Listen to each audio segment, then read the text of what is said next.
Thank you, everyone, for coming.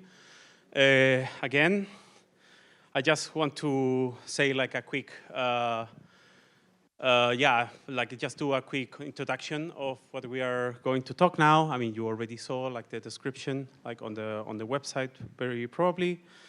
But yeah, I mean, you are in the what we call the Academic Boycott Conference, but as you have already seen, it's not like properly an academic conference. We won't give you like diplomas for participation, like neither for you, like, you know. And I think it's also not a good idea to put this in your curriculum. You will probably not get funding, like saying that I just suggest, like, I mean, you can do it and try it, but probably like Friedrich Ebert Stiftung won't like it. Yeah, because like this is a conference like for political organizing. We brought like all the student and academic groups together to have a political discussion and to have to network with each other and basically to organize. So the panels are also thought in that direction, right? So the idea of this panel, whose name is what is Israeli Settler Colonialism and the Palestinian Authority and what can we do about it from Germany, is basically going into that direction. So we have here two speakers that I will present in a second, who will bring us an academic input on, like, you know, what constitutes settler colonialism, what constitutes or what gives form, shape to what the Palestinian Authority is. But the idea here is not only to think in these problems abstractly, but to actually take this discussion as an input to our own organizing. And I'm saying this also because I think this is a very useful feedback for some of the discussions we have had in the morning, that we are having like in the organizing assemblies, in terms of, like, you know, the typical 1-2 state solution, but also, like, you know, like what is the political, let's say, path here, and finally, what can we do, like, from Germany, right? Because we have pointed out several times that, like, German institutions are complicit, that the government are complicit, you know, the international community is part of it. But I think we don't bring so much to the fore sometimes, that the fact that, like, what is happening in Gaza and the West Bank right now is not only something that is, like, happening, like, over there, but it is actually something that is also happening in a different way, of course, like over here, right?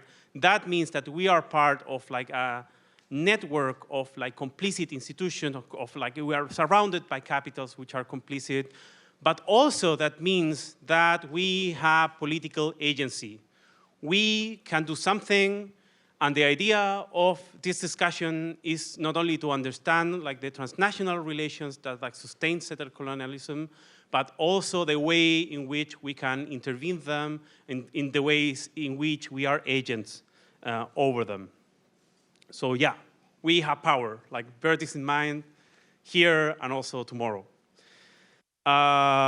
So then I will present the speakers that will join us today, like, in this conversation. To my counter far left, okay, I have Cy Englert, who is a political economist and writer whose work focuses on Zionism, settler colonialism, imperialism, and capitalism in Israel-Palestine. He's the author of Settler Colonialism, an introduction, which situates Israel within a broader global history of settler colonial projects and examines their material foundations. Cy Englert is also the co-editor of a book whose name I cannot say here because the police will arrest me. So then you can imagine what is the title of the book, and then, like, the subtitle is like Essays for a Free Palestine. And he's also part of the editorial board of Notes of Below, and he was part of the editorial board of Historical Materialism. So welcome, Cy. Thanks so much. And our second speaker today is Tawfiq Haddad. Tawfiq is a Palestinian American academic and author. He holds a PhD in development studies from the School of Oriental and African Studies in London, and is the author of Palestine Limited, Neoliberalism and Nationalism, the Occupied Territory. He has worked in various capacities across the occupied Palestinian territories as a journalist, researcher, consultant, editor, and publisher. He recently directed the Council for British Research in the Levant's Jerusalem branch, the Kenyon Institute, and currently is a research fellow at the Institute for Advanced Studies for the Humanities at the University of Edinburgh. Welcome, Tawfiq.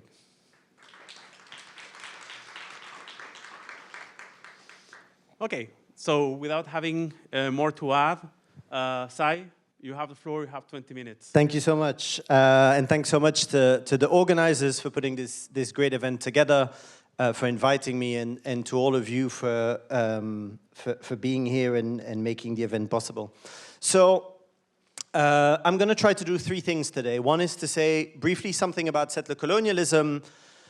Not so much, and if that's a mistake, you can tell me in the Q&A and I'll be happy to correct course, but not so much in terms of the settler colonial experience itself, which I'm sort of going to assume people in this room have thought about over the last 2 years, but to think about the structuring or co-constitutive nature of settler colonialism to the construction of a global capitalist economy.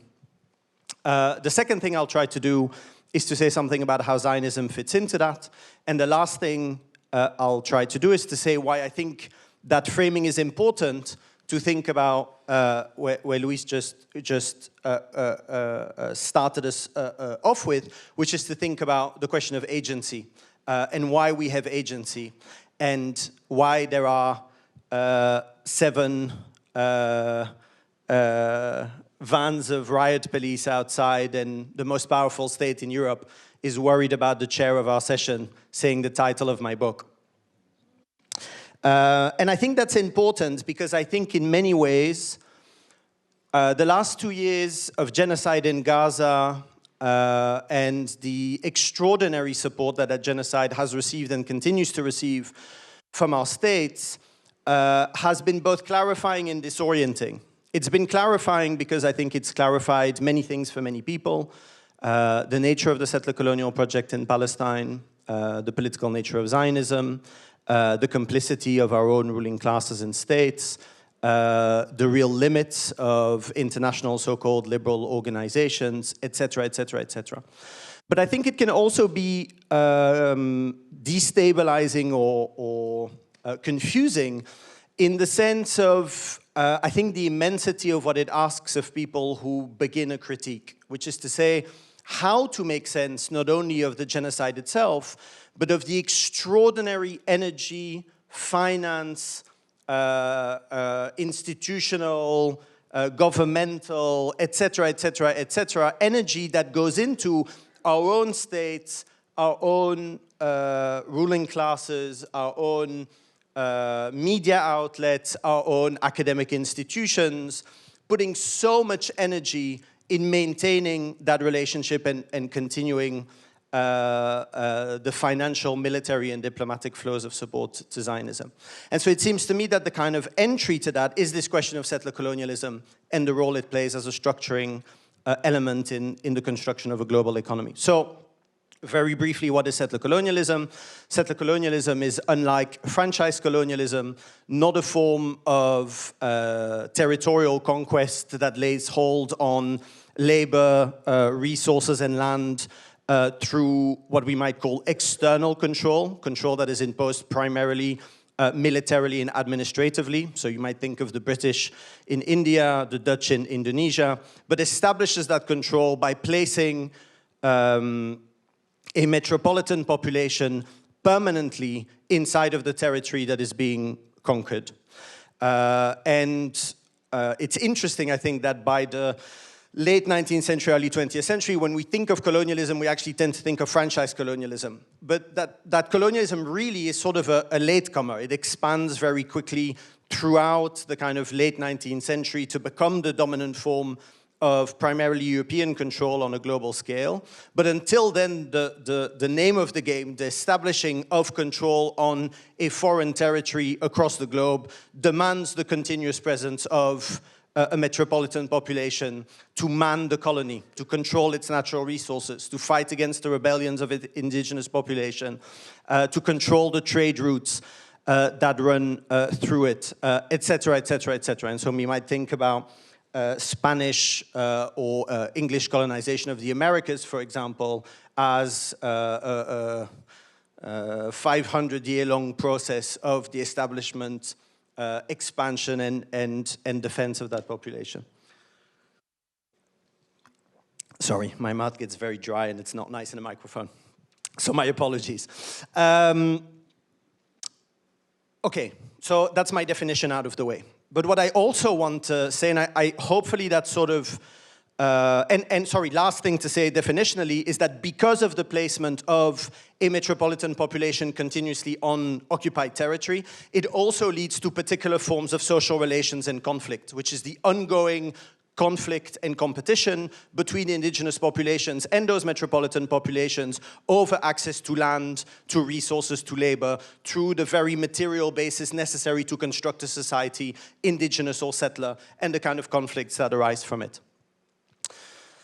In what I've said, however, there is already perhaps an indication that I'm not only talking about that relationship only, the relationship within the settler colony, and there's lots of very important things to say about that. And so, as I said, if you feel like I need to cover more ground on that, you should tell me.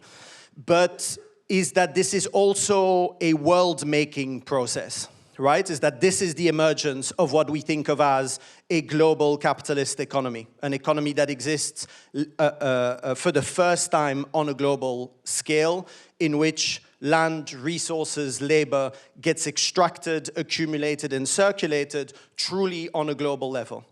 And that is often explained, for those of you who might have studied economics, for example, as a sort of a natural process. People trade and they come in relation with each other and they trade more and more and more, and at some point you have something that we call the world market. The reality, of course, is that that process is one as perhaps the best intellectual export that this country has offered to the world. Marx described as a process drenched from head to foot in blood and dirt, right? It's an extremely violent process of conquest, of subjugation, and of extraction of wealth and labor. And that process, I think, is what allows us to think about the centrality of settler colonies in the formation of the world economy. And I'm very briefly, and again, if it's too brief, ask me lots of questions about it, highlight three processes that I think are important in the roles that settler colonialism plays in the emergence of a global economy. The first, and I think I don't have to spend a lot of time on that, is the extraction of natural resources. The gold and the silver from the mines in Latin America, the tobacco, the sugar, the cotton, the rice, the coffee, did I say coffee already? The spices, etc., etc., etc., that form the sort of the backbone of the extraction of natural resources from what we end up thinking of as the colonized world by primarily, not only, but for now, let's say primarily European powers. And like I say, until the sort of end of the 18th or 19th century, Europe does not have the technological superiority necessary to make that extraction and circulation and accumulation of goods and wealth possible on a global scale without placing populations around the world that are able to maintain that process. That comes very late with steam engines and electricity and train lines and what's it called? Telegraph. Thank you so much. Telegram is something else we do and that we probably also can't talk about here. Don't go down weird side streets. So the extraction of wealth, of natural resources that makes settlement necessary. The second is the control of key nodal points in the world economy. Again, we tend to think of trade as this kind of natural, neutral process that happens. Of course, that is not the case. In order to establish trade routes that states are able to control, they need to control key strategic points on that trade route that make it possible to maintain and reproduce trade over the long term. A good example of that, and one which is relevant to this country, is the importance of Southern Africa, for example, right? The establishment of settlement in the southern point of Africa, which allowed the continuous maintaining and protection of strategic ports that were important for European abilities to get to the markets in Southern and East Asia.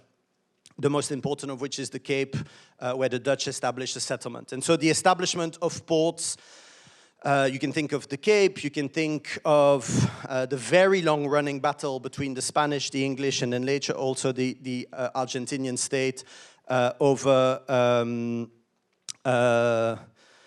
Las Malvinas, what do the English call it? Falklands, thank you so much, depending on which sides of the settler colonial divide you stand. You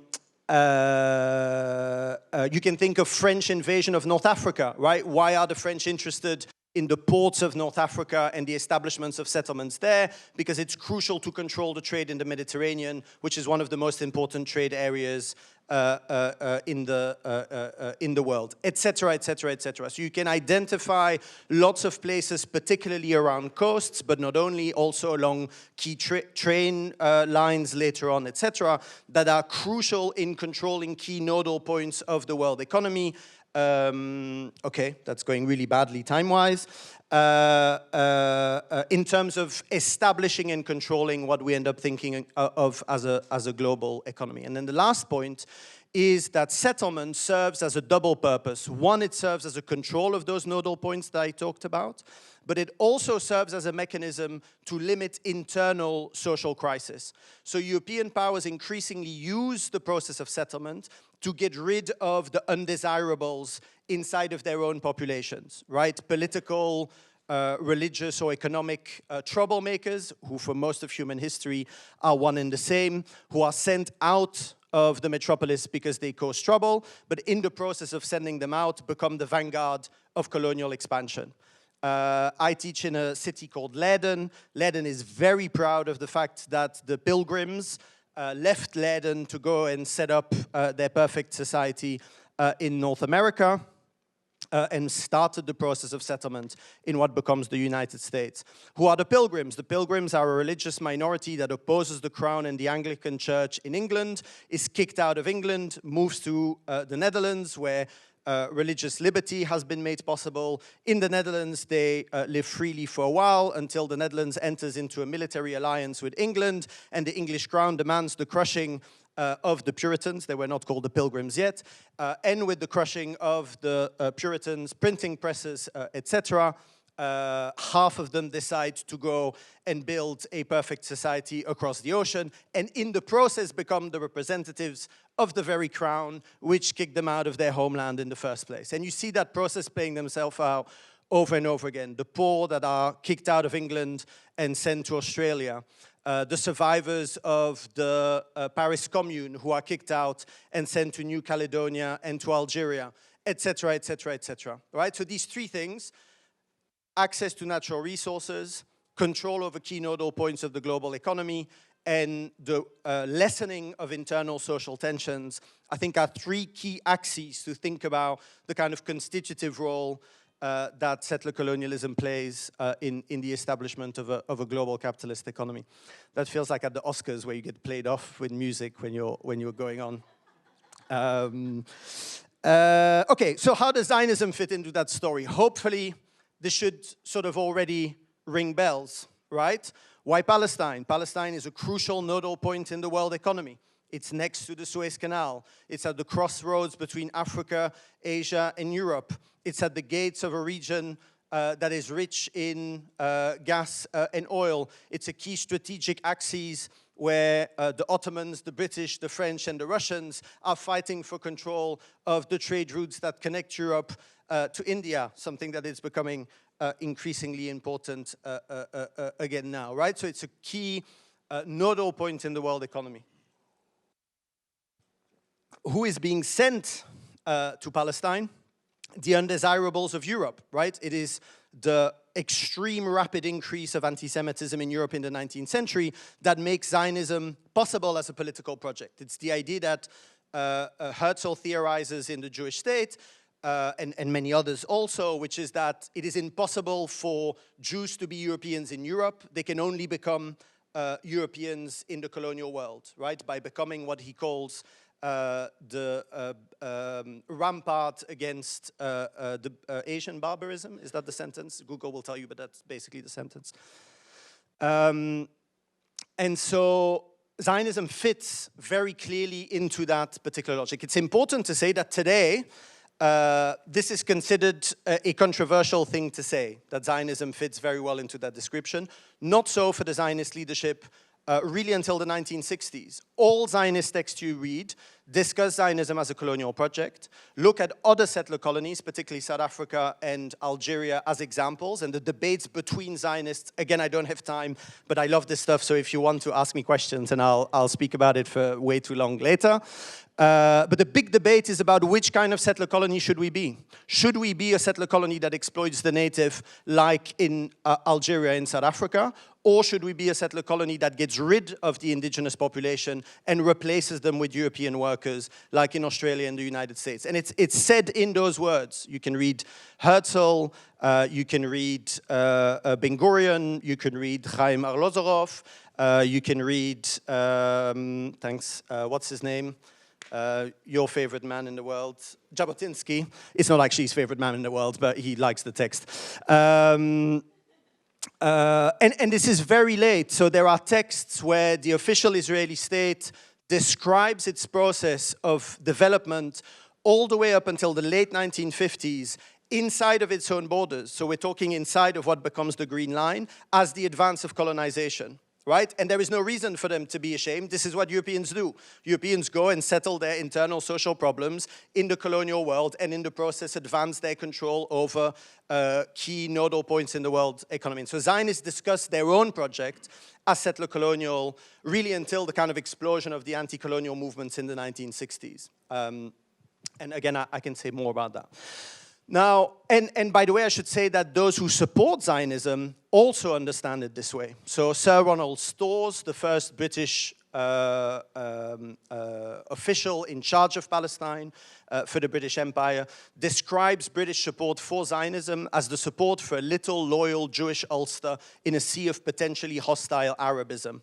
Right? So it's a little loyal Jewish Ulster in a sea of potentially hostile Arabism. Ulster, by the way, is an interesting comparison because it is another British settler colony in Ireland and one where the struggle for liberation continues. 40 years later, or 50 years later in the 1970s, American officials similarly describe their relationship with Israel as a relationship with an unsinkable airplane carrier in a key strategic region for the empire. So the idea that what Western powers were building, protecting, arming, investing in was a defense of their interest in this kind of key nodal point of the world economy is well documented, well discussed, and I think is it Biden who recently said if Israel didn't exist, we'd have to invent it. Obviously, he's not that interested in the state making itself. He's interested in the military base that protects the American interest in the region. Why is all of this important? In order to think about our current moment and action. And I'll try to do it in the 3 minutes that I still have. Two things. One, I think it's important because it allows us to step away from what I think is a dangerous tendency of trying to understand the current moment through irrationality. That it is somehow irrational that our elites, our states, our governments, our ruling classes continue to support the Israeli state despite the kind of crimes that it is committing. And I think that leads to sometimes quite bad political consequences. Bad political conclusions, I should say. I think the main one is a total overemphasis on the question of the lobby. And that's not to say that lobbies are unimportant, but I think it does no explaining whatsoever. The lobby is powerful, and then you have to say, okay, so why is it powerful? And if you don't have an explanation, which is to say the lobby is powerful because it is already working in the direction of the interest of the states within which they operate, you can't explain, I think, the kind of the influence of the lobby. And so it's important, I think, to move away or to move towards the kind of the replacing Zionism and the process of settler colonialism into the structural question of the projection of Western power across the world. That therefore means that there is nothing irrational in the continuing of arming and supporting Israel in the midst of the kind of crimes it commits, because that's its very essence. The deal is simple. You do what you want with the Palestinians as long as you take care of our enemies. And if you think about the last 2 years, if you're the American empire, you're thinking pretty good investment. The entirety of the kind of counter-hegemonic bloc in the region has been brought to its knees without a single American soldier having to risk their lives. Wasn't it your chancellor who said we have to support Israel in its war against Iran because it's fighting for us? Yes, of course, that's exactly what it's doing, right? That's exactly why Western states are investing, because they don't have to fight Iran. Israel can do it for them. They don't have to fight Hezbollah. They don't have to fight the Houthis in order to keep trade running freely through the Red Sea and the Suez Canal, etc. They have a military base that will do it for them. So I think it's important because it clarifies the nature of the relationship. The second reason is that it's important because I think it breaks a distance between solidarity and liberation. And you might all know the kind of sometimes a bit trite slogan we use where we say, you know, solidarity is not charity, it's understanding that our liberation is linked with the liberation of the people we support or we fight alongside, etc. And I think it can be a bit trite because we sort of say that and we clap and we move on. But I think the challenge is to think very concretely about what that actually means. And again, I think this framing allows us to think of the fact that actually the struggle in solidarity with Palestine is, of course, a struggle in solidarity with a people that is facing extraordinary colonial violence, genocide, displacement, dispossession, etc. But it is always also a struggle that directly puts the question on the table of the kind of society that we are building, the kind of economy, the kind of politics, the kind of international project that we are being imbricated in by our states, by our universities, by our employers, by our communities, etc., etc., etc. And I promise I'll end up on this before you tackle me to the ground. I think that the BDS movement puts this demand extremely clearly. I think there's maybe not a bad, but a less good way to do BDS, which is to do a BDS that only makes a moral argument in terms of the relationship with the Palestinians. And again, it's not at all about saying that that argument shouldn't be made. It very much needs to be made over and over and over and over again. But it can't be the only argument, because I think the tool that BDS is giving us a tool to fight for a radical demand of democratization and liberation of our own society, which is to say that we don't agree with that project. We don't agree with our work, our taxes, our fees, etc., etc., etc., being used for a political project that creates a logic between economic development here and the destruction, exploitation, and dispossession of the rest of the world. That we don't believe in a system in which decisions are made at the top and we're supposed to just keep working and vote every 5 years. We believe we should be allowed to control our workplaces, our communities, our universities, and BDS is that tool. BDS is the tool of saying we are going to make democratic decisions about what kind of relationships, what kind of investments, what kind of investments our employers, our communities, and our states will have. And if you start from the kind of structural analysis of settler colonialism within capitalism in general, I think it makes that relationship as concrete as possible. I'm so sorry. No worries. Yes. Yes. I just had to interrupt you because of time, So no, not content. So, yeah. Yeah. Yes. So, Tawfiq, you have the arena now. Thank you. It's great to be here. I would like to congratulate you and the organizers for putting together this conference, particularly at this time in history. We have just witnessed a horrific genocide in Gaza that has only temporarily been put on pause, and we must be aware that it is highly possible and likely that the genocide could continue in active form within another year, within this coming year and beyond. So it is conferences like this that can begin to build the awareness and consciousness for why that happened, how it happened, and what we can do about it. And so I want us to start off this discussion by recognizing our place and positionality in world history. And my talk will attempt to provide a broad understanding of that. Of course, we're talking about large phenomena, and the question of settler colonialism is a huge topic to be able to attempt to cover in 20 minutes. But what I will say will complement what Sai said and hopefully begin to give us some of the basic understandings and analysis from which we can move forward and see what we can do about it. Of course, when the genocide took place, it was very clear that academia was a key frontier and fault line where the genocide and the questions around it were being asked and being fought. And the question of Germany itself was also one of the key 4 players who were the main drivers of the genocide today. The other 2 being the United States and the United Kingdom, Germany representing the continent, of course, Israel actually perpetuating it. But we have to be very clear that this was an international genocide and not just an Israeli genocide, okay? And without that international contribution, it would not have been possible.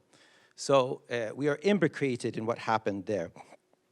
In that regard, we have to recognize our historical positionality and role and also not get lost in the tall grass of distraction, which is what our enemies want at this particular time. So I guess to start, when we talk about settler colonialism, it's building off of Sai, it's nothing particularly novel in the sense that what Sai said is correct. The early Zionist movement was very clear about the settler colonial nature of Israel. It was, of course, Zionism comes off at a time and starts at a time where colonialism is on vogue. It is cool. In 1870, they divided all of Africa up amongst themselves. And European Jewish political thought also had people who thought in those terms. So in any case, the early Zionist institutions were very clear about it. They had important institutions that put colonialism in their titles, key amongst them being the Jewish Colonization Association, which was founded in 1891, which didn't just see a role for colonialism in Palestine, but also in South America, as well as in North America. You had the Palestine Jewish Colonization Association, founded in 1924, and which lasted until 1957. It lasts until 57 because that's when colonialism becomes unpopular and not on vogue, and there's a mass decolonization movement taking place. You had, of course, the Anglo-Palestine Company, which was a subsidiary of the Jewish Colonial Trust, which today is Bank Leumi, which is the main bank in Israel today. And you have the whole colonization wing of the Jewish Agency, which also existed historically and still is active in doing the exact same things today. You had key Zionist thinkers as well, Herzl, Nordau, and Jabotinsky, who all spoke explicitly about the colonial nature of the project. On top of this, we have to understand the type of colonialism. And Sai also referenced this. There were many different, it's not something self-evident how you create a settler colony. And the different kinds of models, there were different models. There was a military colony, there was a plantation colony. When the academic literature is quite clear about this, it comes out of Gershon Shafir, who wrote a book about land, labor, and Zionism, who basically identifies Zionism as what he calls a pure settler colony. And part of the family of colonialism that was similar, that was practiced in Australia, New Zealand, and in North America, which was eliminationist in terms of the indigenous population. It was not intending to integrate them as a labor force. It was intending to exclude them, take land, and dominate the land, as well as labor and economic opportunities. Of course, the project, what we need to understand is that the project was fantastical. Zionism was fantastical. it was coming up with this crazy idea of the, people who had been, 2,000-year-old history of the Jewish people and nation, and they need to go back to their homeland. If somebody today said, we're going to go back to Rome, or something akin, we have to acknowledge that there's something absurdist and fantastical about this project. Of course, it was part and parcel of millenarianist thought. You also had forms of extreme anxiety and confusion, political chaos that was taking place as monarchies were collapsing and the rise of nationalism was coming up. You had Christian Zionism, which believed that the messianism and bringing the Jews back, or bringing Christians even to the Holy Land, would accelerate the return of the Messiah. And of course, Zionism, of course, had needed to rebrand Jews as a kind of continuous force of history, as a nation, as but it had serious competitors in that, because the majority of Jews at the time were actually not Zionists, and they believed the answer to the Jewish question, the answer to anti-Semitism in Europe particularly, was in forms of socialism and equality and citizenship, not in the creation of a colony, so to speak, and Jewish self-determination, which didn't represent the majority of opinions of Jewish opinion at the time. So Zionism is embedded within a logic of broader European imperialism. It has a racial dimension to it, one of white supremacy, but also of racializing Jews themselves and internalizing that. And then, of course, is part and parcel of the logic of the rise of nationalism, who is in and who is out, as well as fascism. The reason I bring up the racial dimension is important. Balfour himself, for instance, was a vice president of a eugenics society. He very clearly thought in white civilization. Max Nordau, who was basically the main person behind, after Herzl comes to power, is also a supremacist and writes about this. So, and they're very unapologetic at the time. In any case, what I'm really trying to say here, this fantastical project could not have been successful were it not for the fact that it needed an imperial backer to push it forward. And we know that the Zionist project was not a successful project until it ties itself to British imperialism through the Balfour Declaration. And there is a very clear quid pro quo that takes place between British imperialism and the Zionist leadership at the time. Noting, of course, that Balfour himself, for instance, is the actual key British prime minister who writes the key legislation preventing Jewish immigration to Britain. Okay, when 5 million Jews are running away from persecution in the collapse of the Tsarist Empire, all these Jews are running to Western Europe and want to go, some of them, to Britain. Balfour doesn't want them there. So he writes a letter to Rothschild, who he designates as the representative of world Jewry somehow, and attempts to essentially redirect that mass migration to Palestine, killing two birds with one stone. And the Zionist leadership is part and parcel of that.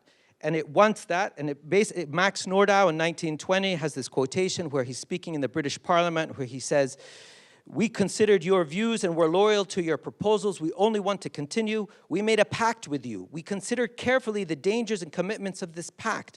We know what you hope to receive from us. We must protect the Suez Canal for you. We shall be the guards of the road to India as it passes through the Middle East. We are ready to fulfill this difficult military role, but this requires that you permit us to become powerful so as to be able to fulfill our role, loyalty for loyalty, faithfulness in return for faithfulness." So this is the foundational idea, which there's that this imperial backing, this imperial mother needing to provide political, military, and financial support to this fantastical project based in anti-Semitism and Christian Zionism and nationalism and fascism and white supremacy, needs to have this imperial backer to it to make it survive. And we see continuity throughout the history of Zionism in Israel with this relationship between imperialism as it changes historically and confronts different crises, and how that works with the Zionist project on the ground. We're at 10 minutes. Okay. So, of course, the initial idea is that Israel will be the.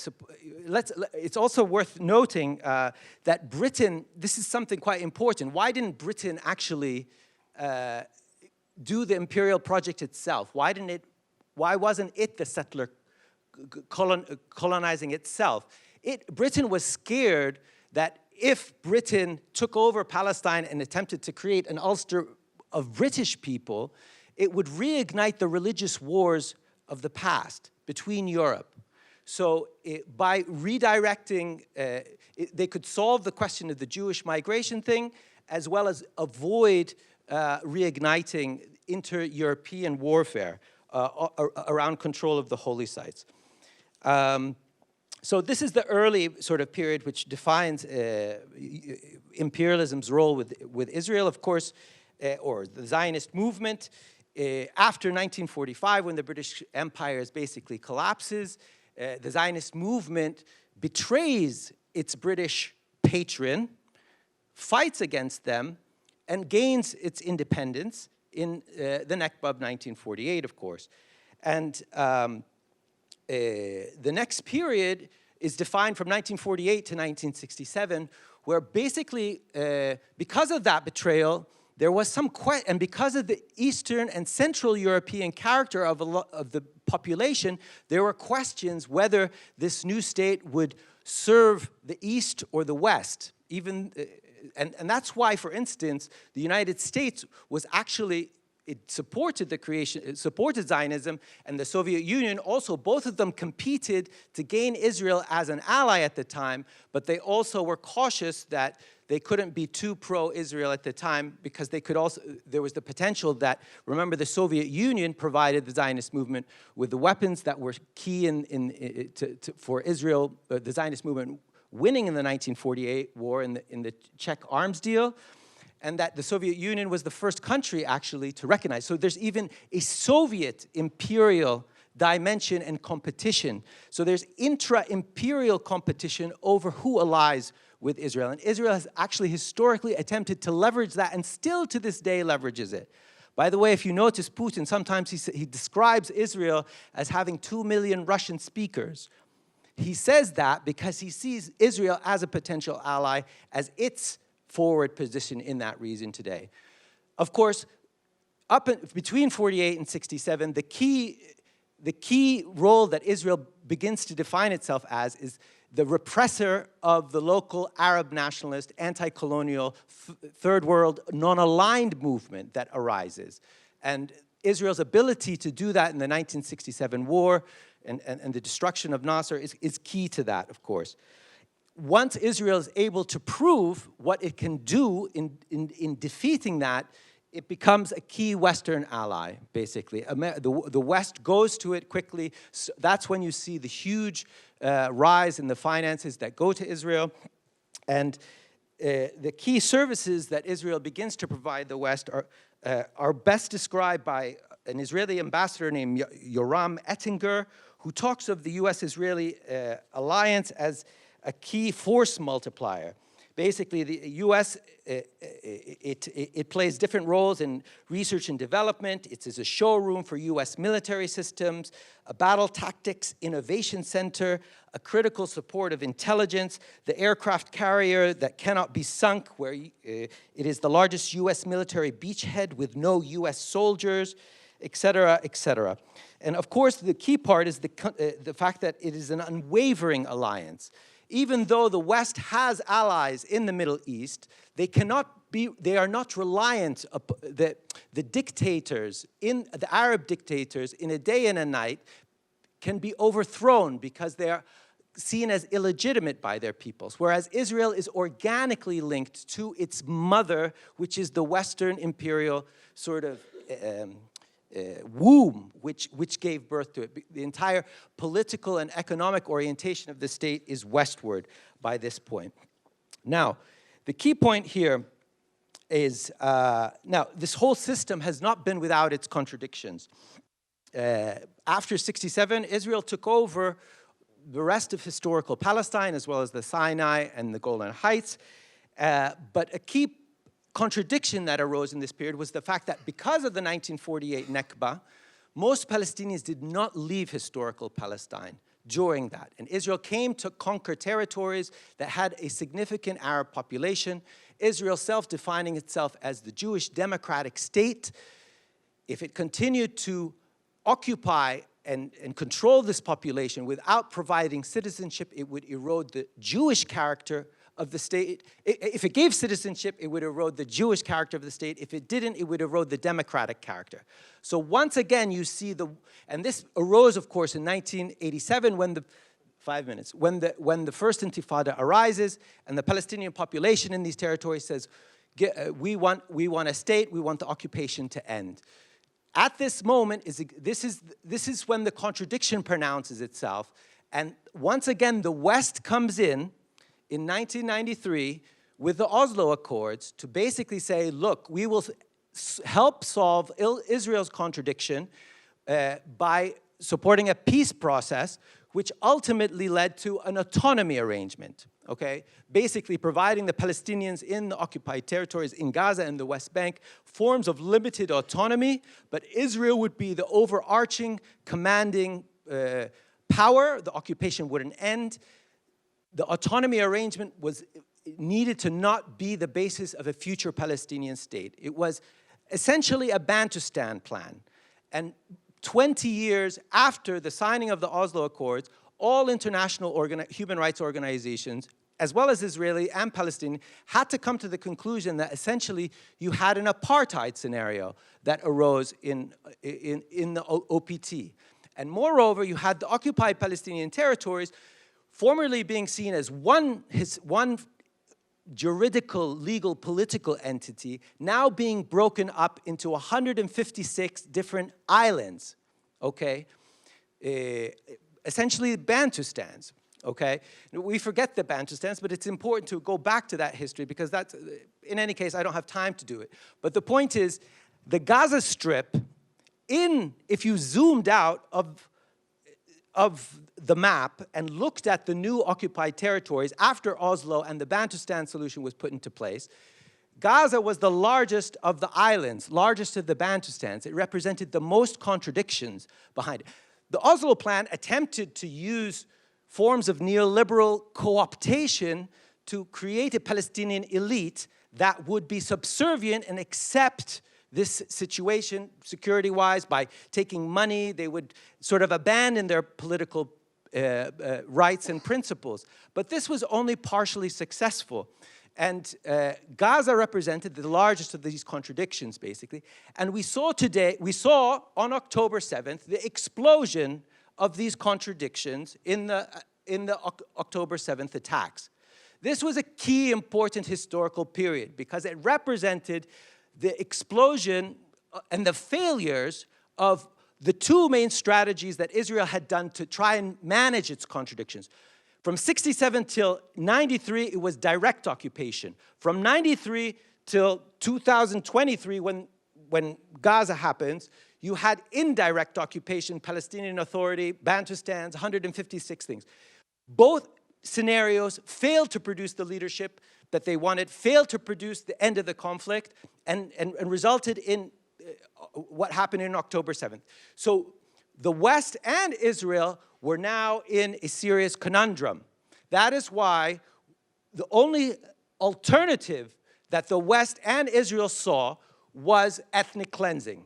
And they used genocide to try and break the largest and important source and concentration of elements that threatened them.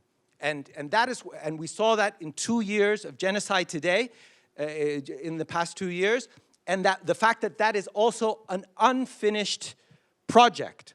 And that's why we have to be aware of the potential that it will continue.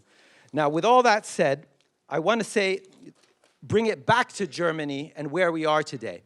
A large part of where we are today is what explains the Western extreme support for this a genocidal project to actually, you know, a key part of it comes from the fact in 2007, and I'm sorry, this is important. It's important, and it will be the basis because this is where we're going. Okay, 2007, you had the major financial crisis of the world economy. Neoliberalism had been the ideology of the world. It went off a cliff. Had market forces and the theory been able to implement itself, you would have had a major global economic catastrophe like 1929, okay? Instead, they printed a lot of money, they bought up the toxic debt, they allowed some of the institutions that caused the situation to survive, others to collapse. But the point is there was no longer any theory behind it. And overall you had a situation of Western declinism. There was economic competitiveness was declining. Economic productivity of the BRICS and of China was rising. China was moving westward. Just before October 7th, you had the most important announcement of the West to try and organize the Middle East, which was the India-UAE-Israel strategic corridor. That was announced 1 month before October 7th. That was a plan to try and to solidify, using Israel and its Gulf allies in the region to consolidate this key part of the world that if you don't control it, the Chinese will, the Arabs will, the Turks will, the Iranians will. So politics doesn't like a vacuum, so the West needed to double down on this. And in the context of the last 30 years, Israel was able to globalize its brand. Remember, before Oslo, there are more countries that recognized the PLO than recognized Israel. Instead, now Israel was globalized and was integrated in Western economic strategies to maintain its competitiveness in the Western plan. And that was seen in how Israel could be a protector of and developer of hydrocarbons, in how Israel could be a developer of cyber being the new frontier where economics takes place, and they are the guardians of it. So Israel is dominant in that sphere. And so Israel was able to integrate itself into Western plans for Western buoyancy in its competitiveness, and Germany being the key player in the European context. So I think that is, I needed to get to that point to be able to explain, you know, it's less about settler colonialism, it's more about global geoeconomics and where we are today, which explains the genocide and which explains the need for this conference today, because academia and innovation and contacts with Israel is key to the new battlegrounds as there is a recalibration of economic and geopolitical strategies in the world economy and the world fight today. And that's why what we do today is so important. So thank you. Okay, thank you.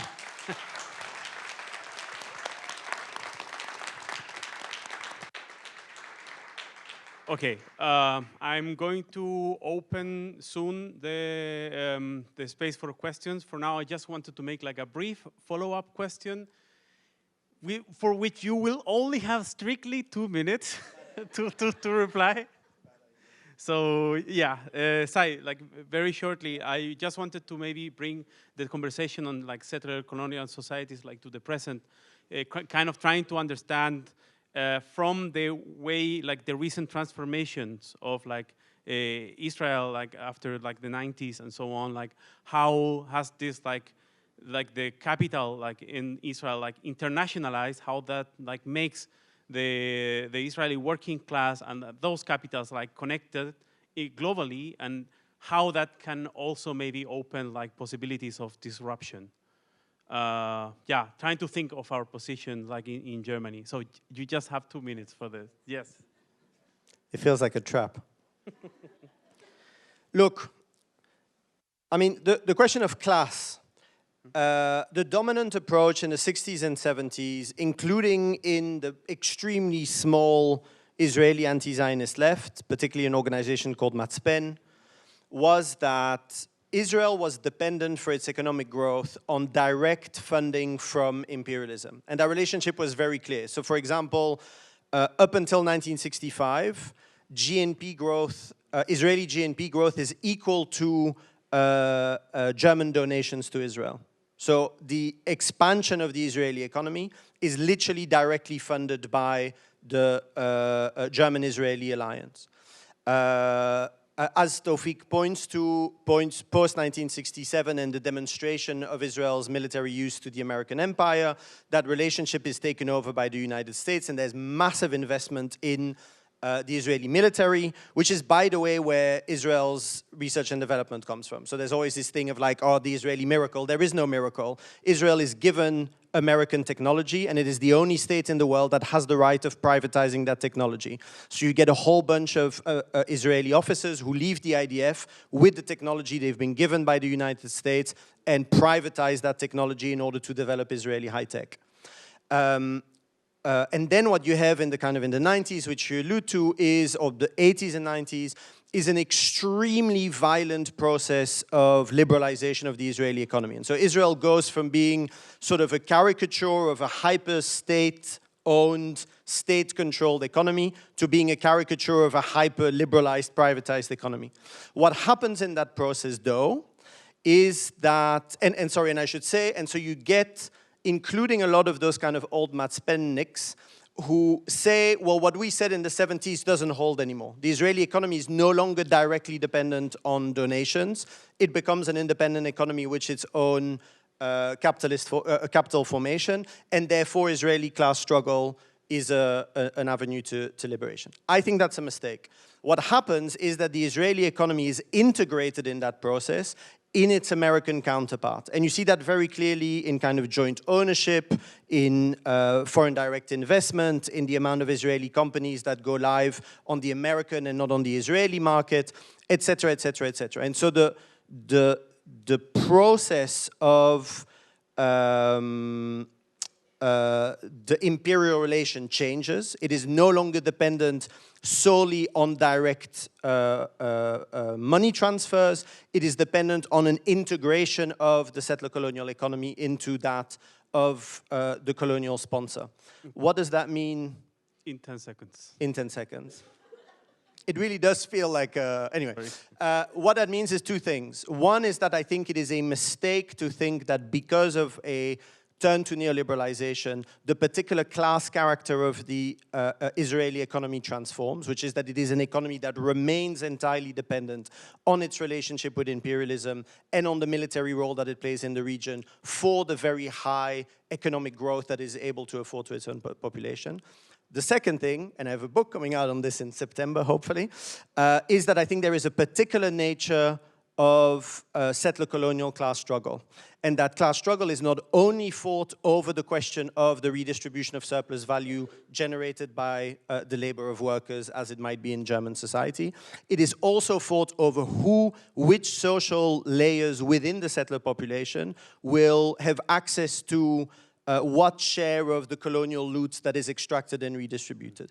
And you see that all the time in Israel. And so in 2 seconds, I'll finish on this. The biggest social movement until the last one in Israel is in 2011. There's a major social movement amongst Israelis, very aggressively exclusionary towards Palestinians, around better housing. What is the one thing that comes out of that is that the Israeli state says, no problem, we'll give you better housing.